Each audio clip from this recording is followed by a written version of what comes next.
ഇന്ത്യയിൽ കോൺഗ്രസ് ഭരിച്ചിരുന്നുവെങ്കിൽ ഇങ്ങനൊരു സംഭവം ഉണ്ടാവുമായിരുന്നു. ഒരിക്കലും ഉണ്ടാവത്തില്ല. കാരണം കോൺഗ്രസ് പ്രീണിപ്പിച്ച് ഇതിനെ അങ്ങ് വളർത്തിക്കൊടുത്തു. ഇതിനെ ഈ പറയുന്ന ഭീകര മതപ്രസ്ഥാനങ്ങളെ വളർത്തിയ പ്രശ്നം എന്താ ഇന്ത്യയിലുണ്ടായത്? ഇന്ത്യയിൽ എല്ലായിടത്തും ബോംബ് പൊട്ടാൻ തുടങ്ങി. അതിനെ കൺട്രോൾ ചെയ്യാൻ കഴിയാത്ത കോൺഗ്രസ് പാർട്ടിക്ക് ഈ പറയുന്ന ഇതേപോലെയുള്ള ഭീകര മതപ്രസ്ഥാനങ്ങളെ കൺട്രോൾ ചെയ്യാൻ പറ്റുമോ? അതുകൊണ്ടാണ് ഇന്ത്യൻ ജനങ്ങൾ ഒരുമിച്ച് വോട്ട് ചെയ്ത് BJPയെ കയറ്റിയത്. അതെങ്കിലും കോൺഗ്രസ് നേതാക്കളുടെ തലയിലിടുക. ഇന്ത്യക്കാർക്ക് സമാധാനത്തോട് ജീവിക്കാൻ താല്പര്യമുള്ളവരാണ്. ദിവസവും അവരുടെ ലൈഫിൽ ബോംബ് പൊട്ടാൻ തുടങ്ങി.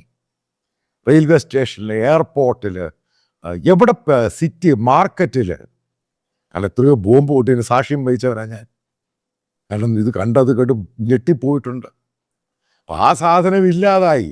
അത് കോൺഗ്രസ് കൊണ്ടുവന്നതാണ്. അല്ല, കോൺഗ്രസ് കൊണ്ട് മാക്സിമം ബോംബ് പൊട്ടിച്ച ഒരു ഒരു ഒരു രാജ്യമായിരുന്നു ഇന്ത്യ.